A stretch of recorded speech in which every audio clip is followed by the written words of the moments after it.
Chemistry मास्टरचा नमस्कार. आपण आता थर्मोडायनॅमिक्सचा 37 नंबरचा प्रॉब्लेम बघतोय. ह्याच्यामध्ये काय दिलं आहे त्यांनी असं म्हटलं आहे की नायट्रोजनचं मास दिलं आहे. मग मास ऑफ नायट्रोजन किती दिलं आहे? Mass of N2 is equals to किती आहे? 8.4 इंटू 10⁻⁻² kg.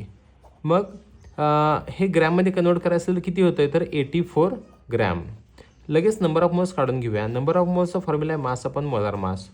84 डिवाइड बाय नायट्रोजनचं मोलार मास आहे 28. एका नायट्रोजनचं 14, दुसऱ्या नायट्रोजन 14, 28 होते. मग 84 डिवाइड बाय 28 येते 3. नंबर ऑफ मोल्स 3 आले आपले. त्यानंतर इनिशियल प्रेशर म्हणजे P1. तो P1 दिला आहे, तो किती दिला आहे? 3.5455 इंटू 10⁻⁶ पास्कल. पास्कल म्हणजेच न्यूटन पर मीटर स्क्वेअर. टेम्परेचर दिला आहे तो 300 केल्विन टेम्परेचर दिला आहे. आणि त्यांनी डब्ल्यू मॅक्स दिला आहे तुम्हाला. डब्ल्यू मॅक्स किती दिला आहे? तर बघा इथं 2.6077 इंटू 10⁻⁴ जूल असं लिहिलं तर चालतं आहे, किंवा हे पॉईंट हा 4 घर पुढे सरकवल्यानंतर 26077 जूल असं लिहिलं तरी काय हरकत नाही आहे. आता आपल्याला हे दिलं आहे.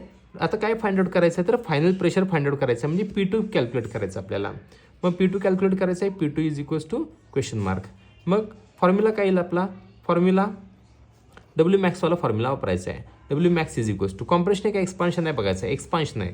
एक्सपान्शन तर मायनस असतो 2.303 NRT log to the base 10. आता कॉम्प्रेशनमध्ये सुरुवातीचं प्रेशर कमी असतं, नंतरचं प्रेशर जास्त असतं. मग P2 अपॉन एक्सपान्शन आहे. एक्सपान्शन म्हणजे P1 अपॉन P2 येतो. त्यानंतर पुढं काय करायचं आपलं? हे कॅल्क्युलेट करायचं. मग हे एका बाजूला घ्यायचं. मग काय करणार आपण? Log to the base 10 P1 upon P2 is equals to काय राहते? मग डब्ल्यू मॅक्स इथं वर आहे, हे सगळं इकडं डिवाइड होईल. म्हणजेच काय होईल? 2.303 into N into R into T. आता हा मायनस साईन आणि आपला डब्ल्यू मॅक्सचा मायनस, कारण एक्सपान्शनमध्ये डब्ल्यू मायनस घ्यायचा असतो. आपण घेताना गिवनमध्येच हे मायनस घ्यायचं. हा मायनसने हा मायनस निघून जातो, त्यामुळे मी काही इथं लिहिलेलं नाही आहे. आता सगळ्या व्हॅल्यूज आपण पुट करूया. आता P1 तुम्हाला दिला आहे, तो P1 किती दिला आहे? किंवा डायरेक्ट आता नुसतं P1 लिहितो, नंतर आपण टाकूया व्हॅल्यूज त्याची. डब्ल्यू मॅक्स किती आहे आपल्याकडं? 26077 हा डब्ल्यू मॅक्स आहे. आणि हे बघा इथं सगळ्या व्हॅल्यूज पुट करूया. 2.303 इंटू N किती आहे? 3 इंटू R किती आहे? 8.314. टेम्परेचर किती आहे? 300. इथं 300 इंटू 3 केलं तरी चालते, 900 केलं तरी चालते. पण आपण काय करूया? 1 2 3 4 या 4 व्हॅल्यूज आहेत ना, त्यांचा लॉग बघून घेऊया आणि त्यांची सम करूया. मग याचा लॉग किती येतो? तर 0.3623 प्लस 3चा लॉग किती येतो?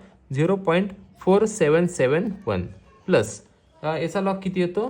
0.9198 प्लस 300चा लॉग किती येतो? तर 2.4731. ह्या सगळ्यांची सम करायची. मग किती येते सम? 3.2.4 हे त्याची सम आली. मग आता काय करूया? याचा पण लॉग बघावा लागेल. या लॉगमधून या लॉगची सम मायनस करावी लागेल. मग याचा लॉग किती येतो? तर बघा 4.4161 मायनस किती आला आपला? हा 4.2323. मग याचं ॲन्सर किती येतं? तर याचं ॲन्सर येतं 8381.0. आता याचं काय बघावं लागेल?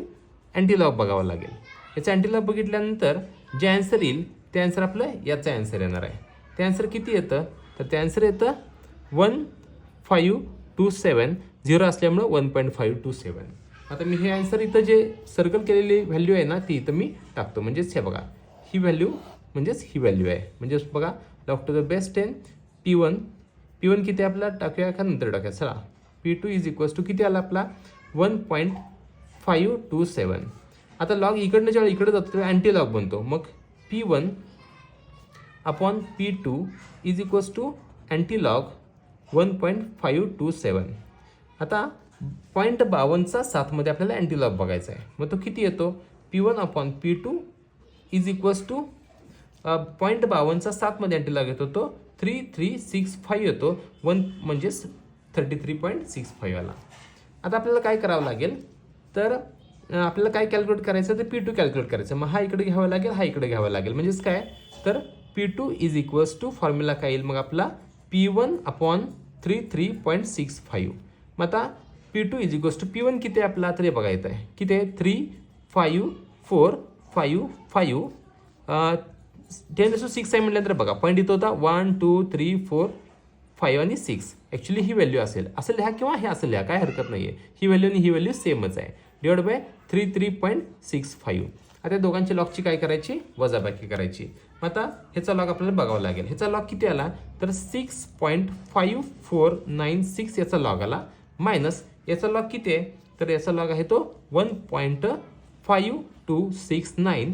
आता हे वजाबाकी केल्यानंतर किती येतं तर 7220.5. याचा काय बघायचा, अँटीलॉग बघायचा. अँटीलॉग 0.02चा 27 मध्ये अँटीलॉग बघायचा. तो येतोय आपला किती येईल आपला तो अँटीलॉग येईल 0.02चा 0.02चा 27 मध्ये तो येईल 1054. आता इथं एक डिजिट नंतर पॉईंट द्यायचा इंटू 10⁵ असं म्हटलं तर चालेल, किंवा 1054 आहे ना तर इथं बोट ठेवायचं 1 2 3 4 आणि 5. ही व्हॅल्यू आणि ही व्हॅल्यू सेमच आहे. तुम्हाला तुमची मर्जी कुठली पण लिहू शकताय, पण मी ही लिहितो म्हणजेच काय 1.054 इंटू 10⁵ पास्कल म्हणजे हा आपला P2 आला 1.054 इंटू 10⁵ पास्कल. थोडंसं लॉग टेबल आणि कॅल्क्युलेटरवर थोडासा फरक पडतो, तो थोडा आपण समजून घ्यायचा. हा आपला 37 नंबरचा प्रॉब्लेम झाला. थँक्यू.